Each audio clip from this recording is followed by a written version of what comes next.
Okay, just as we begin, first I want to make a comment that first talk I was talking about uh, problems with PAO, and it's come up like one of the most common problems if you're going to do it wrong is retroversion.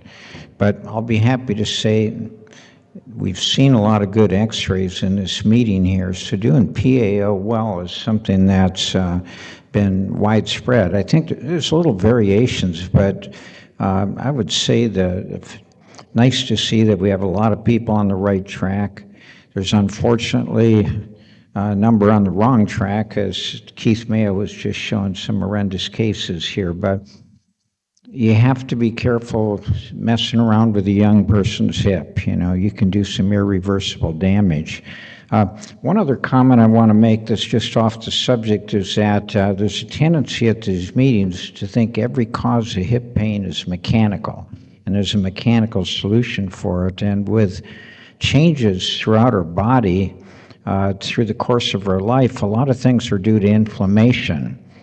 Probably cardiovascular disease is more inflammation than it's not eating cholesterol and getting your arteries clogged up, but there's inflammatory problems.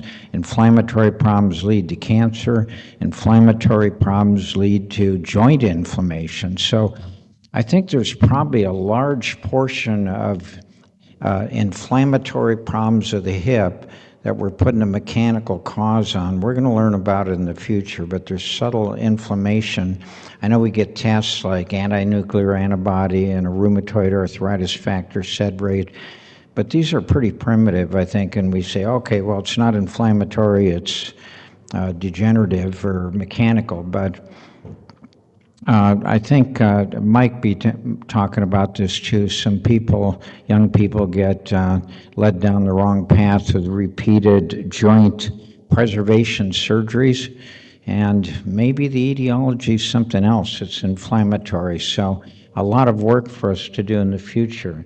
Now I'm going to talk about non-union following PAO, and I only had to go to my own cases for these complications. So these are cases that were done fairly recently. Now, non-union following PAO is not a common problem, so I was doing this for 30 years or something, didn't see it. In my series beginning, so it's more recently, and I think there's some possible association with simultaneous arthroscopy. And particularly, I think Serena Balaram was talking about how he wants to make this combined procedure, PAO arthroscopic, expeditious, and also limit fluid extravasation. So it's just a hypothesis, but I think if you have a lot of extravasation, arthroscopic fluid into the tissues, and the patient's very edematous, I'm just wondering if it can create some potential union problems. Maybe there's like the fracture hematomas, so to speak, that we get with the osteotomy. Maybe it changes the milieu.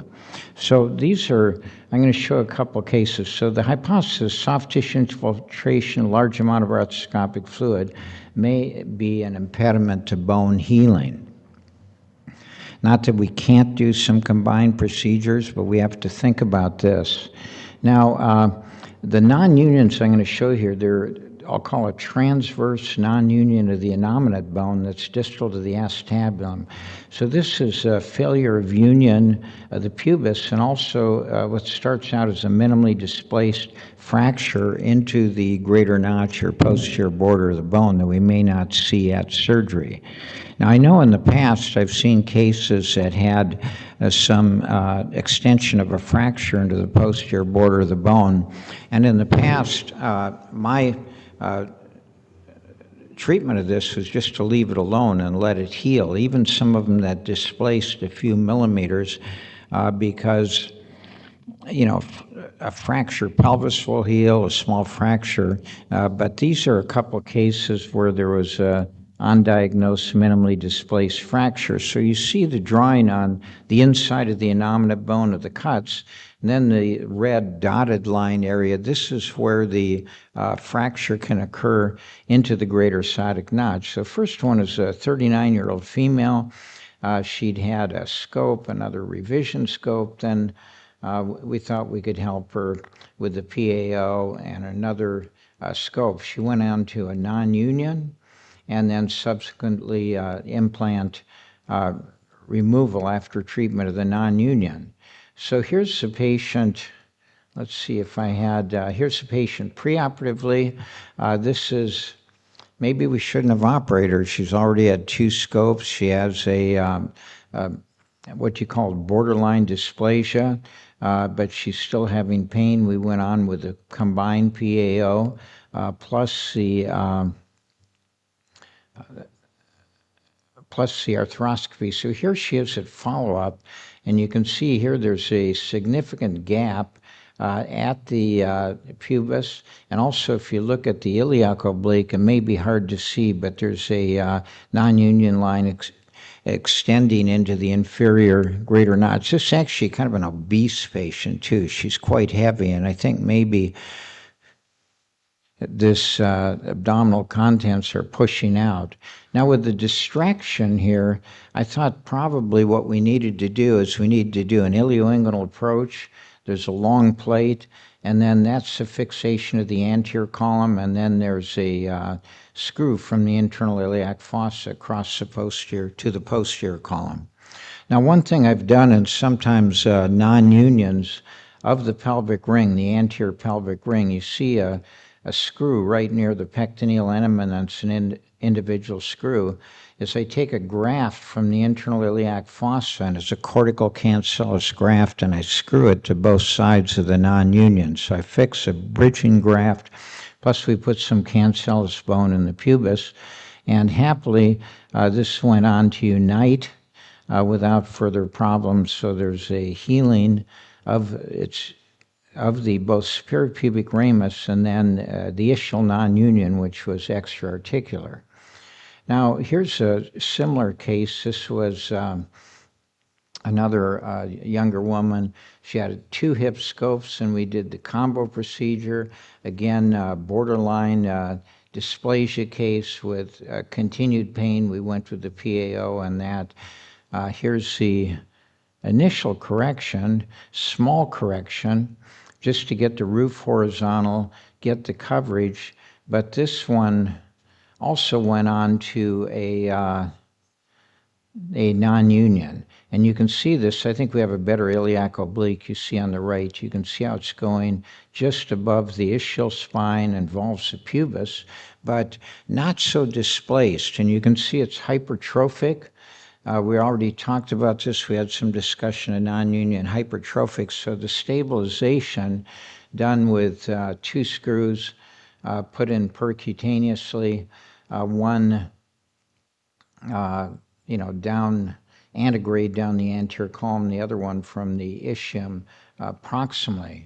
Now when I put in these screws, I don't like guide wires. I'd like to use, these are 3.2 bit that you use with the oscillating drills. You can always feel the bone. You can kind of put it in the pistoning faction, feel it go ahead.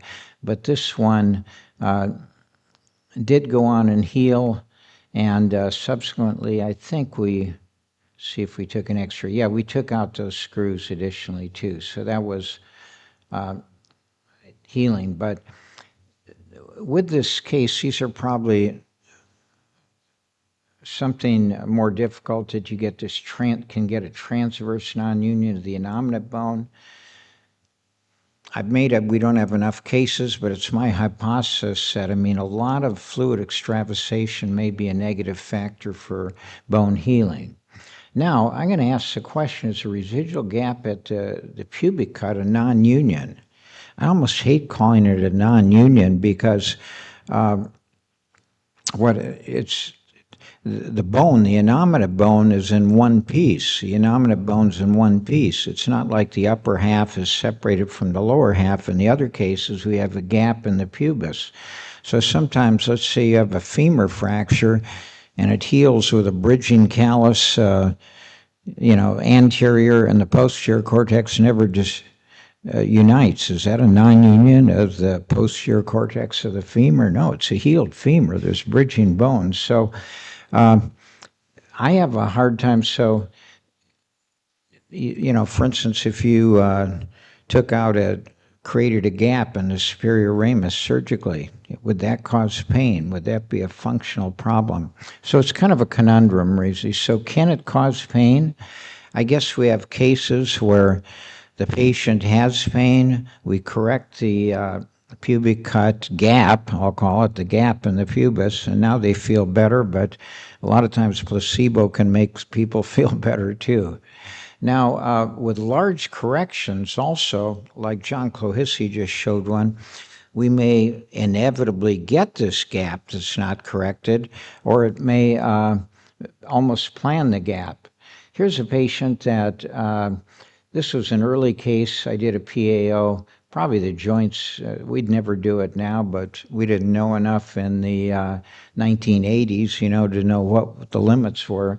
But in this case, the pubic cut never healed. She got arthritis. She had a total hip, and pubic cut still not healed. There's loosening of the cemented stem, so I did a revision stem.